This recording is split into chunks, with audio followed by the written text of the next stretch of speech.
Okay, good morning, everyone. It's 9:35, so we will get started. Welcome to the Community Climate Resilience Grant Program informational session. My name is Stephanie, and we have Martha, who's here to provide Spanish interpretation. Go ahead, Martha. Hola, buenos días.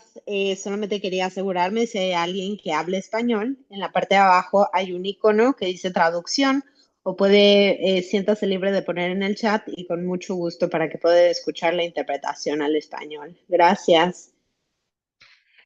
Since we have an interpreter, I would like to ask all of you to look at the bottom bar of your Zoom screen. It might be where there's a microphone, a video. There should be a globe icon. I'll show it on this next slide. That says interpretation. So if you could all click on that and then select English or Spanish, that way you can make sure that you'll be able to hear all the audio that you need today.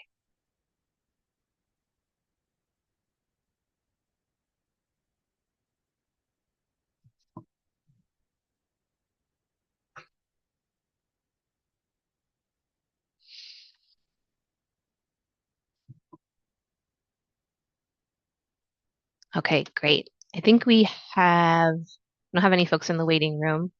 So again, welcome. I'm really happy to have you all here. Feel free throughout today to drop your questions in the chat, and there will be time at the end of the presentation today to answer them. And feel free to stay muted or keep your camera off. If you want to turn your camera on, you're more than welcome to. And thanks for being here.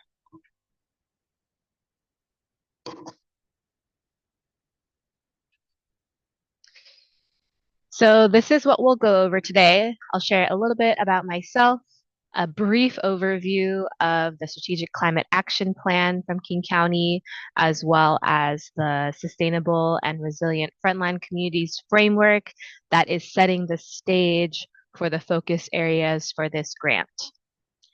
After that, we will talk about eligibility and timeline for this grant, then discuss application materials and go into the three pieces, the three components of the application. Then we'll talk about scoring criteria, and then we'll have time for question and answer.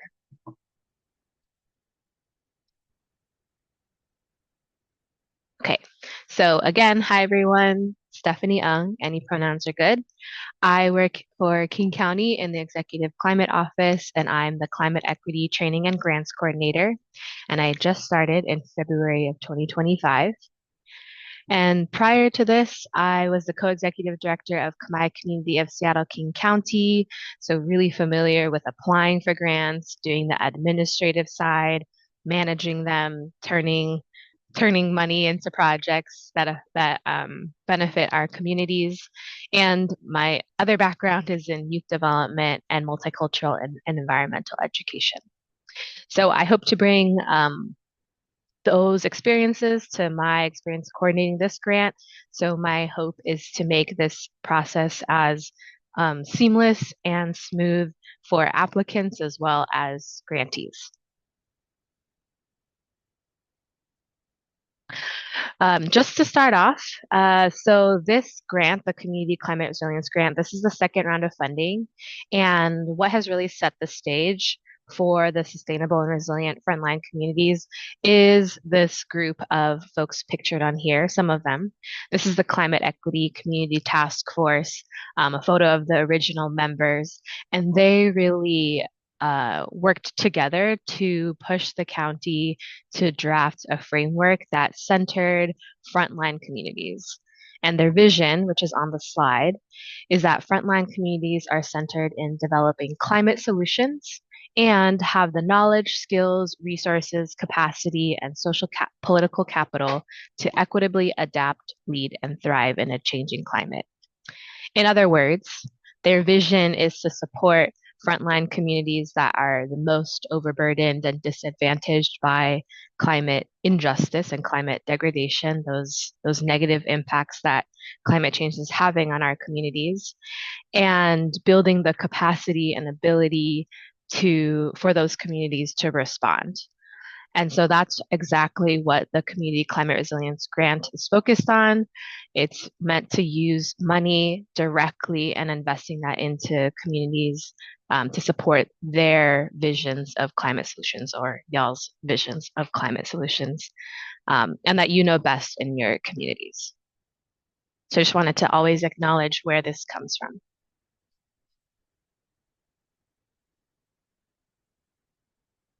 Okay, so into the details about the grant. So again, this is a resource for frontline communities. Frontline communities, as defined by King County, includes Black, Indigenous, and people of color communities, immigrants and refugees, people living with low incomes, communities experiencing disproportionate pollution exposure, women and gender nonconforming people, LGBTQIA people, people who live and or work outside, those with existing health issues, people with limited English skills, and other climate vulnerable groups. That list of frontline communities that I just said is also in the application. And again, this program is to serve as a resource for them to develop new or expand on existing climate-based or community-based climate resilience projects. Total funding available is 180,000, and we are seeking to fund proposals from a range of 5,000 to 30,000. This has not changed from last year. Okay, here are the project focus areas. So these are focus areas that were determined by that Community Equity Climate Task Force, or Climate Equity Community Task Force. And these are the focus areas that they charged and drafted for King County to make sure that they integrated into the Strategic Climate Action Plan. Every project that is proposed for this grant must align with at least one of these focus areas. And you don't get extra points, or it's not going to, you're not going to gain points for having hit multiple focus areas. So it's not about being able to hit multiple or more than one. It's just got to be that your project at least clearly relates to one of these focus areas. The focus areas that we are prioritizing in this round of funding is number one, community capacity development. This looks like growing the community's capacity through like leadership development trainings, or maybe culturally relevant communication and education strategies, or perhaps youth development programs to elevate youth voices around climate action. Number two, community health and emergency preparedness. This might look like forming new communication channels or materials for frontline communities related to health, access, or warnings for extreme weather events that are approaching. Number three, food systems and food security. An example of this might look like maybe expanding a program that's focused on providing culturally relevant and affordable health foods to communities. It might also look like supporting local or BIPOC food growers as well. Number four, housing security and anti-displacement. This might look like a program to support frontline communities understanding the connections between housing and climate change. Number five, transportation access and equity. This could look like, similar to housing, supporting frontline communities being able to make and articulate those connections between transportation and climate change. Number six, energy justice and utilities. This could look like building energy literacy, or in other words, just having the language to talk about how to advocate for more green energy and making that affordable. especially like when we have more extreme heat events, just being able to make sure that that doesn't overburden communities that are already feeling the impacts. And then number seven, special topics. So this year, we have special topics on heat mitigation. And this is part of King County's new extreme heat mitigation strategy. And this looks like supporting community determined solutions to reduce the impacts of extreme heat on vulnerable populations. Um, we're not heat is there's at least one project that will be selected that is to be focused on heat, but we don't want people to change their project just to incorporate heat in order to be more competitive. We just wanted to make sure that folks knew that being able to focus specifically on supporting our communities and reducing the impacts of extreme heat is one of the things that we just want to raise awareness that there's resources for. If you want to learn more about examples of these or read more about these focus areas, all of that information is on our webpage, as well as an application guide. And if any of you need support identifying what focus area a project of yours or an idea you have, I'm happy to support with that. And then a little bit more on heat mitigation. Danya, who's the climate preparedness project manager, is someone that you can also reach out to if you want to learn more about King County's extreme heat mitigation strategy, or what does increasing heat safety awareness, planning, all of that, what does that mean? So again, this is just one of the focus areas. It's not like an official focus area, but it is one of the special topics that we want to support with this grant. Okay. Martha, am I okay on the pace of talking? It's going well, but a little bit slower would be Okay, wonderful. Thank you. that's good. Yes. Okay, well, good break. Are there any questions on what we have covered so far, which is mostly the focus areas of the grant that we're prioritizing, and like kind of the amount of money we have available? Hi, Carol. Hi. Hi. Um, yes, I have a question. Actually, if you could say a little more about the transportation access and equity focus area. Uh-huh. There's a little, there's mention of it in the application guide, but I don't see it on the web page under the project eligibility section. Oh, okay, got it. You want me to expand more on what a project related to transportation access and equity might look like? Yes, Totally. please. So, an example of a project that would suffice for this is, well, I guess if we want to zoom out and how we look at it, that increasing access to public transportation could support our greater community because people are using their personal vehicles less. However, maybe accessing a transit line might feel really intimidating for someone who has never ridden the bus before, or perhaps doesn't know how to read the timetables or know how to use an Orca card. So if there was a project in which we were taking a group of elders on multiple field trips using public transit so as to get them more comfortable using it, because they're like taxpayer, it's public, right? It's public access. So that way it kind of builds their comfort with using this resource that's available to them. That would be an example of a project. Okay. Yeah, thank you. That makes a You're lot of sense. welcome. Thank you. Mhm. Are there any other questions about the focus area or how much funding is available?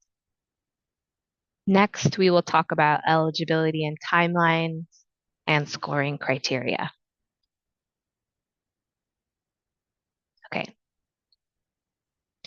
So here is a slide about applicant and project eligibility. Applicants must have a 501c3 nonprofit status or have a fiscal sponsor with 501c3 status. And also, the organization or collective must culturally represent at least one frontline community. And again, those frontline communities I listed at the beginning of the presentation, and they're also in the application. For project eligibility, they must align with at least one focus area. They must take place physically in King County, and they must serve at least one frontline community. Projects that are not eligible are land acquisition, as well as scholarship or re-granting programs.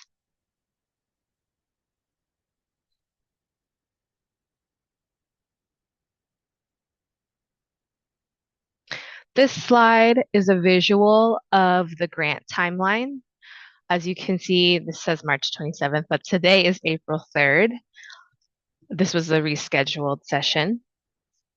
Our application will close in 2 weeks on the 16th at 8 in the morning. We hope to notify awardees of the grant by May 15th.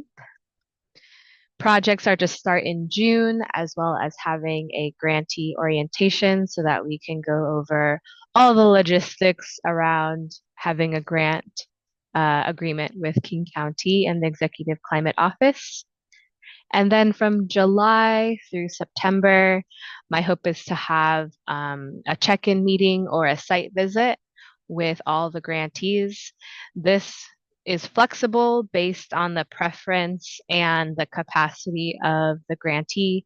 I know from my experience running a nonprofit, I thought it was really helpful to have a staff come to our events, to come to our public programs and see for themselves what was happening and get to chat with staff or chat with community members. And then they would take notes and write up a progress report, and I would just approve it. So that's possible. I also totally understand and have also been in a case where I didn't want to have that happen. And I just wanted to have a Zoom check-in and just go through what were some of the challenges, successes. And it's going to be really on a case-by-case basis based on the grantee's preferences, as I said. We'll have another check-in meeting in December, and then projects will wrap up in March. One other reason for having the check-ins in July through September as well as December is because this grant is provided, a third of the awarded funding is provided upfront. And after every check-in meeting in July through September, as well as in December, after every check-in meeting, another third of the grant will be able to be dispersed. So that's also the reason for having those check-ins, and hopefully being able to provide a third of the award upfront will allow for grantees to more seamlessly complete their projects, or at least get them started. That's the timeline. Next, we are going to go into the 3 components of the application. The first one is completing the application on JotForm. This website on JotForm you can save and come back to. The second one is a project budget proposal. And the third component of the application is a project work plan proposal. The first one, the application via JotForm. In these slides, they'll be linked and you'll receive that at the end. You'll receive the slides at the end of the presentation. And when you go to JotForm, there's 2 sections after you visit the eligibility pages. The first page will ask for, the first page is just information for you to read, the same stuff that I'm explaining today. The second one are asking eligibility questions to ensure that the applicant and the project are eligible and you can proceed. And then the third page goes into collecting general information as well as project information. So there's only 3 sections of the application.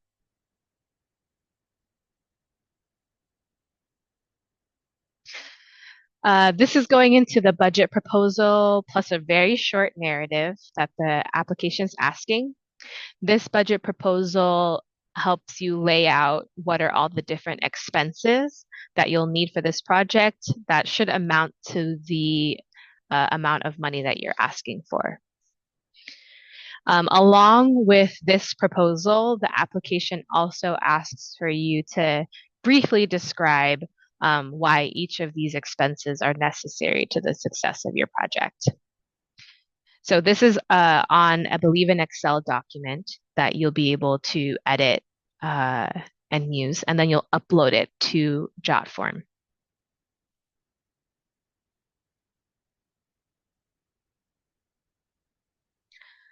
The third component to the application is the work plan proposal. This is also uploaded, I believe, as a Word document, so you'll be able to edit and add more rows if you'd like. And this is a document that will outline several key activities, mostly so that your reviewers can better understand what your project will do, when it will happen, and what is expected to happen as a result of each of your steps. I don't recommend putting too minute details of your activities, but at least the key activities for what is needed in your project. Additionally, you can refer to your application question 7A to help you complete this table. So you can just pull from your answer to that. Okay. I see a question in the chat. Could you please, from Kelly, could you please share your perspective on whether projects must be led by frontline communities versus being in partnership with and serving frontline communities? That's a great question. So I'm going to go back to this slide. In this general information slide, or in the general information section of the application, it is asking for demographics of the organization that is applying, who will carry out the project.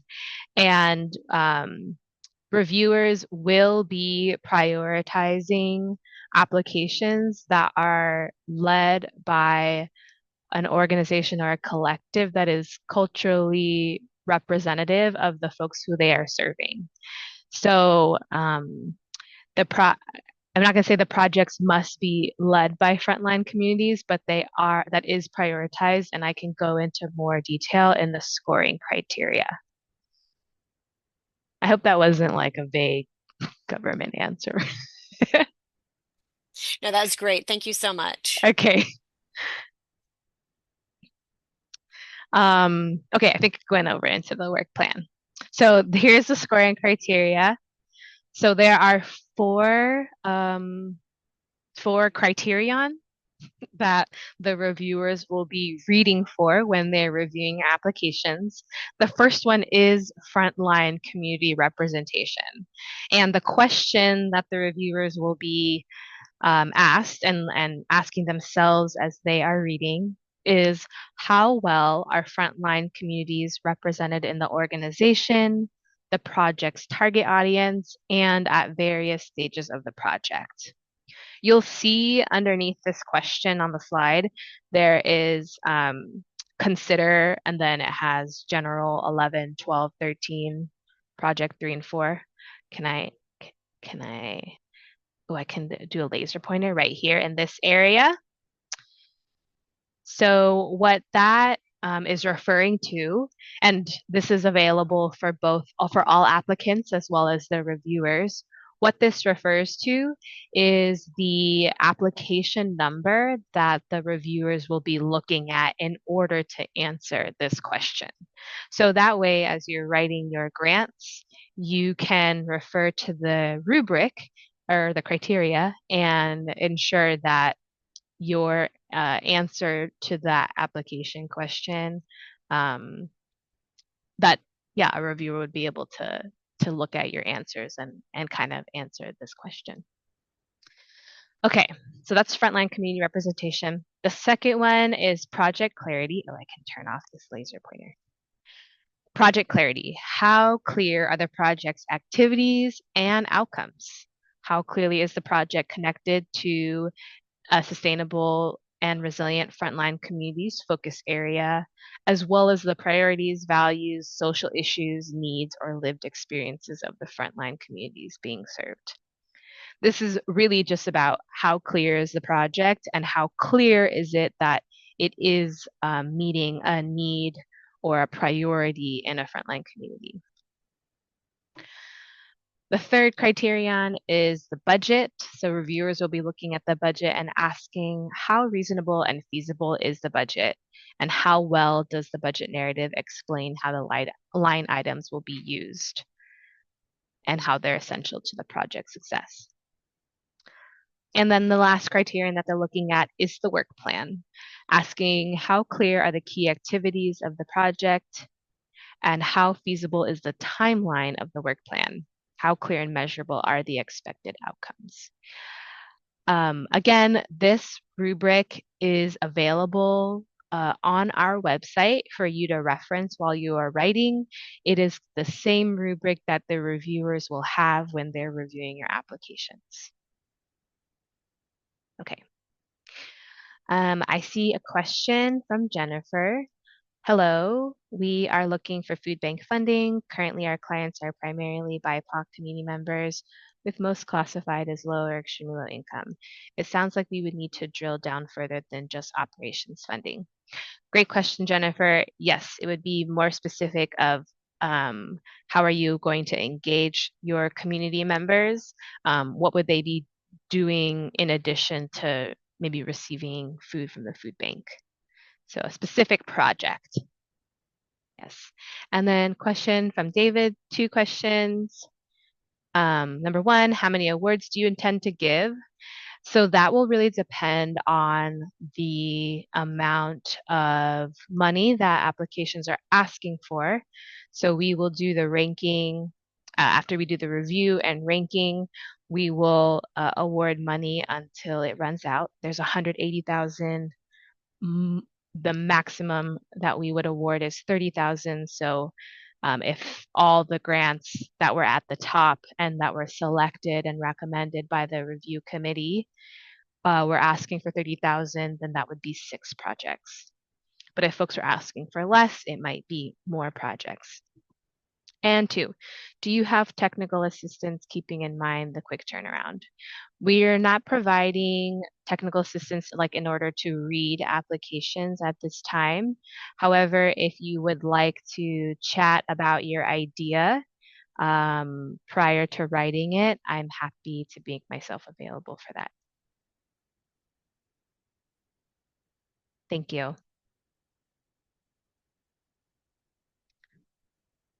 Yes, Carol. Hi. I have a question going back to the frontline community representation. The actual JOT form. The general questions number 11, 12, and 13. They say indicate the percentage of staff or leadership or board of directors who identify as Black, Indigenous, or people of color. It doesn't say frontline communities. So are you looking specifically for BIPOC only in the answers to these questions? Not in the narrative and in the project information, no, not necessarily. Okay, but in the general questions, it is asking specifically. Yeah. Okay. Yeah. Okay. Thank you for clarifying. Okay. Thank you. Another question in the chat from Brian. Does the grantors have the ability to disperse full funds all at once? I'm just thinking in terms of the project. With the project being in phases, some people might benefit sooner than others. Thank you for this question. We're not able to disperse the funds all at once. 1/3 of the funding is the maximum that can be available at the time that contracts are signed at the beginning of the project in June. That's as soon as we can.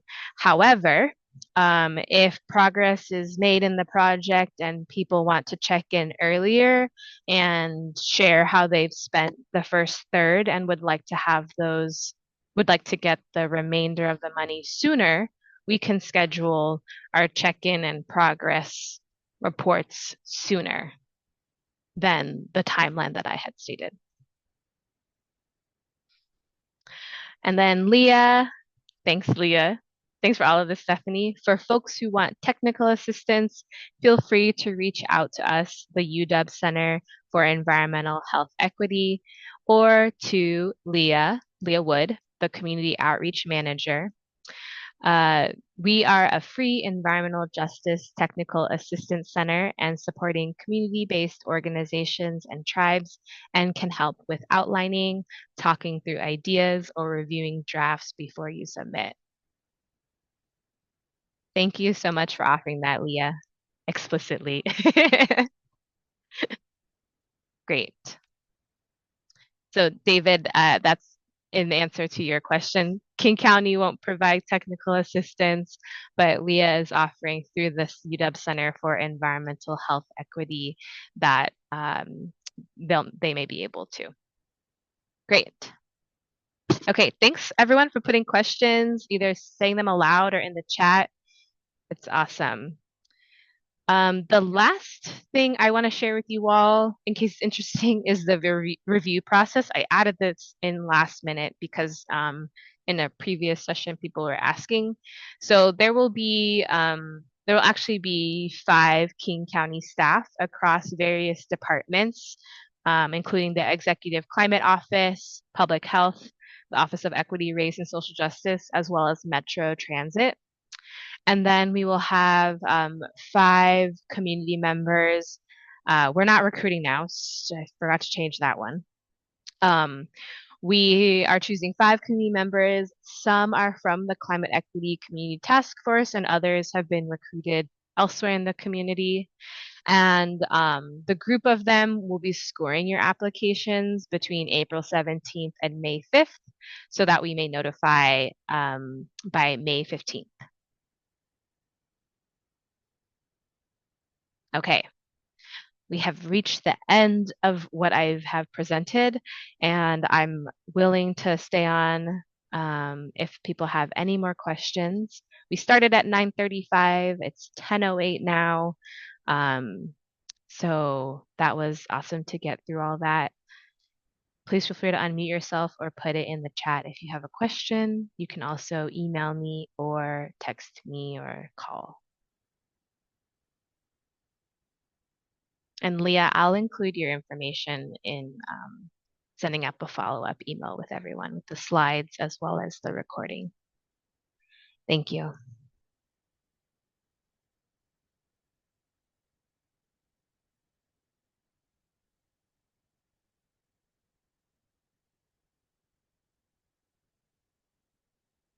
Yes, Arlene, thank you for your question. Must the projects run June to March, or would you fund shorter projects than that? We would be happy to fund shorter projects than that. That's just the maximum timeline that we can provide. All of the funding will need to be dispersed by December 31st, 2025. If you have a shorter project that's maybe like July to September, please apply and tell us about it.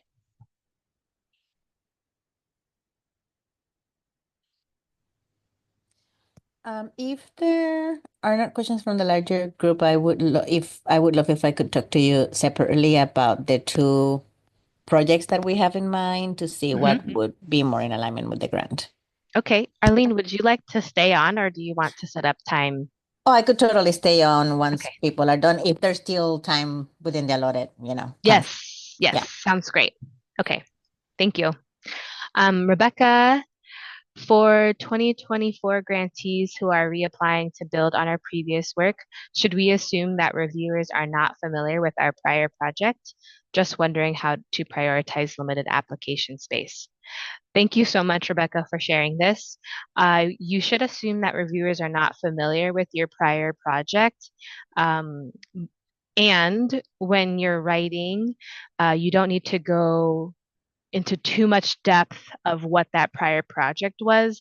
Just state maybe some successes from that project, and then what's the building on? What's the expansion of? Yep. And then Eleanor, so doesn't that mean that the project could run June to December 2025 if final funding can be requested in 2025? Uh, yes, the project could run shorter than a June to March 2026 timeline. Correct. That's possible. Yes. My question was really Oh. if the final request you can do for funding is in 2025, Uh-huh. if then how does it work if you want the project to last longer than December 2025? Are you actually able to do work on the project between December 2025 and March 2026? Yes, you are. You're able to finish out the work. You're able to finish the final report to wrap up. It's just because the structure of providing the funding is the first third at the beginning, and then there's two more installments or two more payments that we would be issuing, and we just want to issue that final payment by December 2025. Okay, So thank you. it could be funding the work that's going to take place from January to March 2026. Okay, thanks. Does that make sense? Okay. Yes. Carol asks, is there a word or character limit for questions 7A to 7D? There is not necessarily a word or character limit. And I would say, is it in the drop form? It doesn't say, it just says describe, I think. I would say because this application, like the max funding is 30,000, the reviewers are not expecting to read very lengthy answers. And yeah, I would say we haven't put a limit on it. But I also wouldn't go more than 2 paragraphs.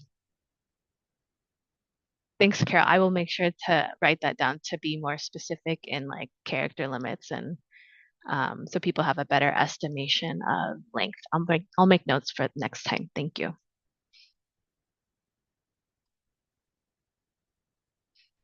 Okay. These are great questions.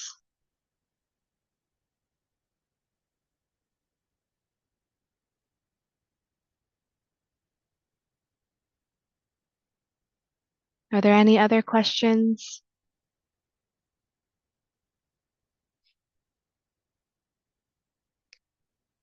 The slides that I went through are available on the website now. You can go to the website at bit.ly/King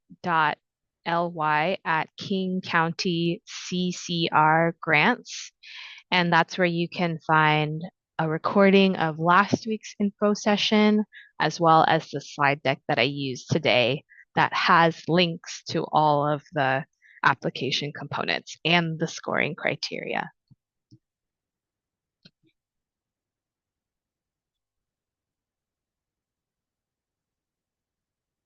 Okay, great. Well, thanks all for joining. I really look forward to seeing your applications come through and sharing them with our application reviewers. Please feel free to reach out if there are questions that come up while you're preparing your applications.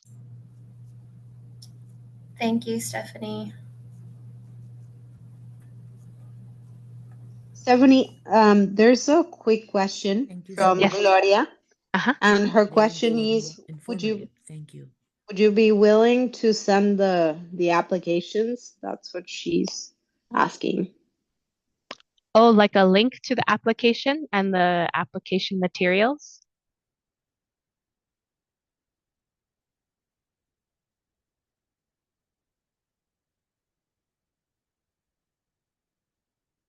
I'm waiting for an answer.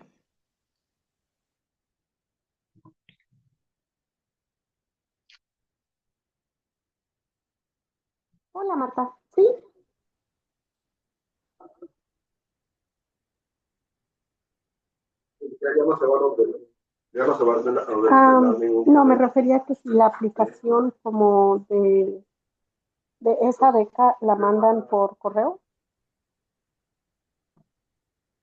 Ujú. Yo preguntaba si a los que hemos estado en la reunión la van a enviar. So the question is if you will be sending this application. Like for the ones that have been in this meeting, will this application be sent to them? Oh, yes, I can do that. It's I guess also Gloria, the application is you follow a link and you complete it on the website page. So what we don't have is a document that has all the questions that you can type in. So what I can do is send the link to you for you to open and review the application questions, and you can save the application and come back to them. So you can copy the questions onto your own document. But we don't have a document for me to send you that has all the application questions. I think that's maybe your question.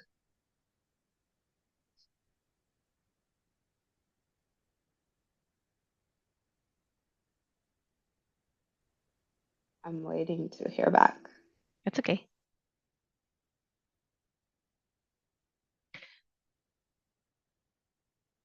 Thanks, Eleanor, for the feedback that it would be really helpful to have a document. I wrote that down for next time that the grant goes out. I appreciate the feedback.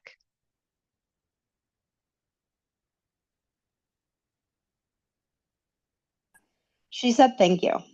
Okay, gracias.